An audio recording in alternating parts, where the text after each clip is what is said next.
create composition assignments. From there, we've got to get to some other interesting forms. I'm a big believer in assessment. Assessment is our friend, in my opinion, okay, because it allows us. Here's our big problem. We teach in an ensemble setting. One of our problems is that we never get to assessing the individual musician and they can hide. Is it possible, please feel free not to respond out loud if you don't want, is it possible somebody can sit in the average American band in the third clarinet section for 6 years and walk out and not know how to play? You're all going yes. You're absolutely right. Why? Because we only teach from the ensemble perspective. We've got to get to the individual. By the way, as soon as I put Mondale, Chris, as soon as I put you on the spot, I really was assessing. As soon as I put you on the spot and have you create that little 4-beat thing, I was assessing. Okay? We've got to get down to that assessment. I'm a great believer in not only formative assessments, those were formative, but also summative assessments. This is a summative, okay? All right? Or it could be formative if I do this as a formal assessment, all right? And I create, we got this, by the way, sitting at Olive Garden one night. It was called Create Your Own Pasta. Here's a good idea, okay? All right? So what do? Create our own musical pasta here. Choose your clef, choose your time signature, here are the notes you can use, here are your residues, all right? And then write your melody at the bottom. Now they're notating, and they're writing, and they're composing at the bottom. By the way, they're going to come back in. We'll put that up on the board just like we do now. The whole band plays it. Or we do it in like instrument settings, okay? So that concert key is not an issue. All right? By the way, the notes tell us something. The erasures tell us a whole lot more, don't they? You'll find out where they erased, where they changed their mind. You want it to come in with a lot of erasures. That means they actually thought about it, okay? So assessment. All right, continuing, arranging assignments. Ostinati, we used in the Tempest a while ago. Different little rhythmic figures. We had a little drum circle, vocal drum circle, okay, going on. That all works well. We can create ostinati. I'm a great believer now that we've taken that and they've created their own little melody, I'll tell you what, let's arrange it. Okay, let's arrange it. How about, why don't we take that little melody, whatever it is that Johnny has created, and I'll tell you what, Johnny, why don't we put it in a Latin style. Boom, boom, boo-dum, bum, bum, bo-dee-dum, bum, bum, bee-dum, bum. Latin style, okay. Or Johnny, why don't we do this? How about an Asian style? Boom, boom, bee-dum, bum, bum, bo-dee-dum, bum, bum, boo-dum, bum. Bum, bum, bee-dum, bum, bum, bo-dee. How about an African style? Yum, bum, bo-dum, bum, bum, ba-dee-dum, bum, bum, bo-dum, bum. Yum, bum, bo-dum, bum, bum, ba-dee-dum, bum, bum, bo-dum, bum. How many of you prefer the Latin? Hands, please. Yeah, I gave you 3. How many of you like the Latin the best, if that was your melody? Okay, how many of you like the Asian? How many of you like the African? That appears to be the majority. By the way, you just took the first step towards arranging. First thing an arranger does, it's not create the melody. The arranger has to choose the setting. And we do this at a very basic level in our band rooms. I'm a great believer in using our percussion section to create all kinds of really interesting educational experiences that everybody can get involved with. There's a great resource back there. Okay, a great resource. All right, so I find that interesting. Creative strategies. All right, we must remember, I think this is very important. Willard Daggett, learning should be an active process. Too often students come to school to watch their teachers work. I'll let that one sink in, okay? When students use what they learn, they remember the information better and understand the utility of what is being taught. I think those are 3 very true statements. Reading and notating music. I've got to go quickly. I like connecting to the other art forms, okay? There's a really very cool visual image. Butterflies, butterfly 2. Okay, very cool. Let's see, what's the time signature? Can you see the 4/4? Very good, okay. If it's 4/4, what's a quarter note? Butterfly, so what's an 8th note? A wing. See it? Got it? By the way, aren't we reading notation in a different form now? Absolutely we are. Okay, we can do all kinds of things. Here we're going to play the B-flat concert scale. We're only going to play notes on the butterflies with the blue backgrounds. And we could continue this. You see the sequence. We could continue this you could get a couple of weeks out of that one image if you get really creative. And by the way, you are all staring intently at this moment. You're all looking just like this. And if I had put 4 bars with four quarter notes in, you would take one look and you wouldn't be looking at it anymore. Yet you're engaged with butterflies. Interesting, isn't it? Learning to read notation in different forms, okay? All right, so I'm a great believer in having students, teaching strategy, have them create their own form of notation, introduce it to the band. They can do it by colors. We talked about putting instruments in an order. They can take construction paper, put it up on the board, okay? They can do all kinds of icons, create their own icons. All right, very important. I do this little game in some sessions. I'll do it here. Mary had a little lamb. 3, 2, 1, 2, 3, 3, 3. Does everybody know that? Yes? Okay, let's do a scale. Ready? Here's a scale. Take your right foot, stomp on it. Right foot, that's 1. Let's do 2 is your left foot. Go. 3 is going to be the hand. 4 is going to be just reach out and flap in the air. Okay, 5 is on top of your head. Everybody got it? Let's do 1, 2, 3, 4, 5, 4, 3, 2, 1, 2. Ready? Go. 1, 2, 3, 4, 5, 4, 3, 2, 1. Mary had a little lamb. 2 and 1, 2. Ready? Go.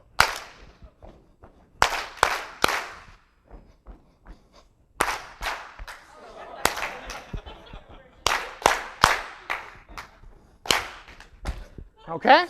All right? By the way, I just created my own synthetic scale, didn't I? I just created my own synthetic scale. Now, students, what can you do tonight? You come back in with your own synthetic scales, and what we're going to do is we're going to play Mary Had a Little Lamb in your synthetic scale. And they come back in, and they teach it, and the whole band goes nuts. You have to admit, you're in Nashville, and you were just mildly entertained with Mary Had a Little Lamb. Mildly. Yes? By the way, when they go through that process, in all seriousness, aren't we transposing?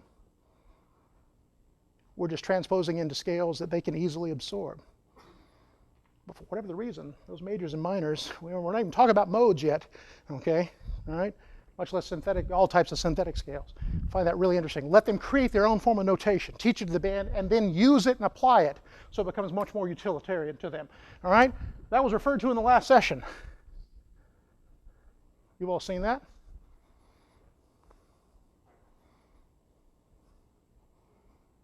Read.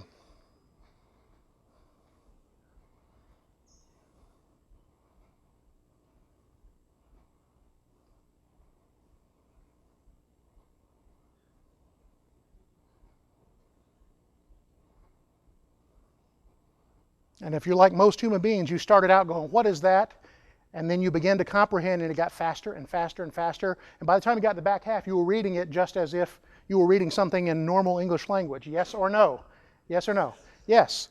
That should tell us one thing. The borders are really important, and that we as musicians and humans, we read patterns. We don't read individual events, because we can clearly read that. All right? That speaks volumes, by the way. Okay? Wish we had more time to talk about that. Responding to music. They've got to learn to listen, analyze, and describe music. All right? We all know fanfare for the common man. I'm out of time here, but I'm going to push. I think the next clinician will understand. You've all heard this. Let's borrow this from our general music colleagues. This is called a listening map.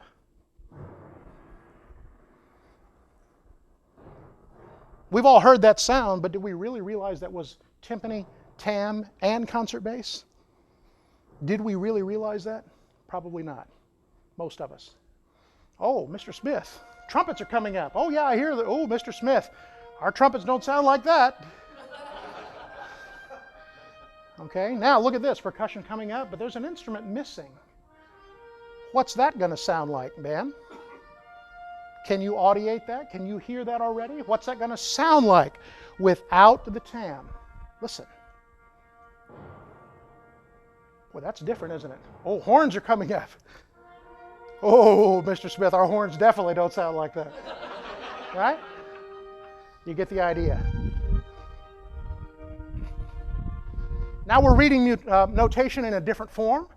Okay? By the way, it's a first step towards score reading, isn't it? And then we're also setting up an expectation. And they're listening, And yes, this is what I think I'm going to hear. Yes, I'm hearing that. They're evaluating. Yes, that was good. Yes, it was not good. No, ours don't sound that way. It's a great experience, okay? And we're learning to listen with great comprehension, all right? I think it's very important to play music, great examples of music. If you live in an urban area, there's great, in Nashville, you can go hear professional music all the time. You can hear it all the time. However, in some rural areas, you can't. So bring in recordings and let them hear it. Make sure they're hearing individual instruments as well as ensembles. Make sure they're hearing authentic music. Simply because we play H.O. and Reed's La Fiesta Mexicana doesn't mean we've played mariachi. Okay? All right? Evaluating music. This is interesting. Colleagues, is this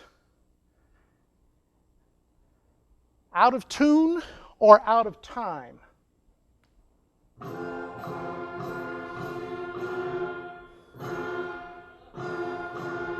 Or how about this? Out of tune or out of time? Or how about this?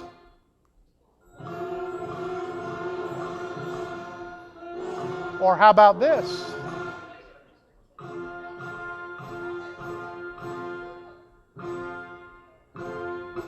Now, when you first heard the first one, you instantly went in, oh, that sounds like a beginning band.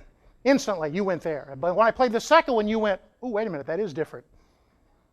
And all of a sudden, I began to mold and shape your ears just a little bit, didn't I? Where you began to recognize, yes, out of time and out of tune aren't exactly the same thing. And by the way, when they went to the very end and it was in tune and time, wow, that group that you were horrified with at the beginning is actually a pretty good group. Same group. That's the Washington Winds, by the way, in D.C. I cannot tell you how difficult it was to get them to do that. You want us to do what? Yeah? Very powerful. And what we have learned in just a couple of seconds of listening now will change the way they listen, evaluate the next musical sound they hear. Okay? Very quickly, how about we're teaching swing, concept of swing.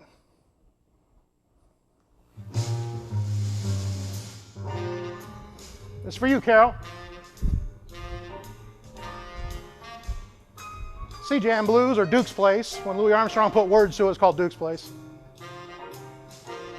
Well, yeah, Miss Smith, that's jazz, but boy, there's something doesn't sound quite right about that.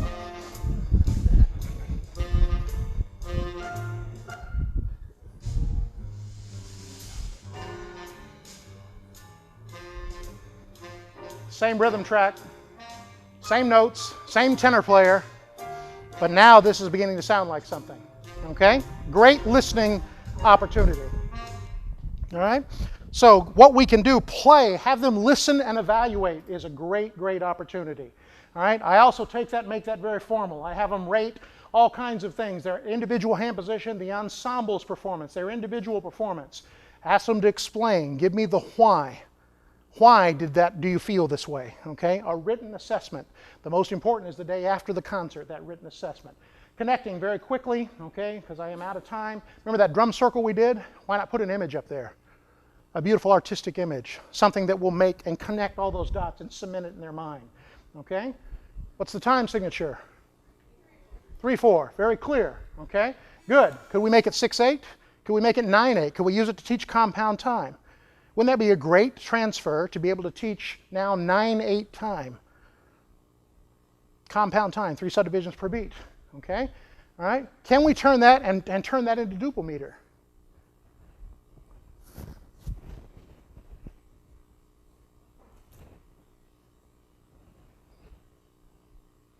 Did you catch it? The glasses. See them? You had to look. See it? I gave you a clue. You thought I was just being old at that moment. Okay? All right? You get the idea. Understanding music in relationship to history and culture. All right? We can do all kinds of things. All right? I'm going to play something for you. Real quick. Again, the next clinician won't mind.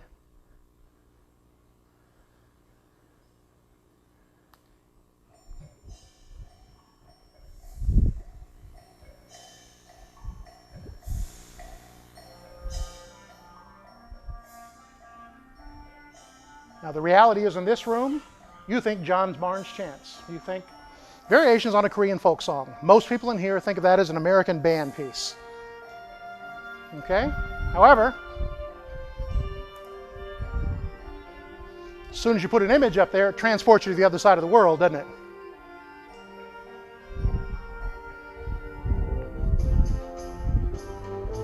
You get the idea, okay?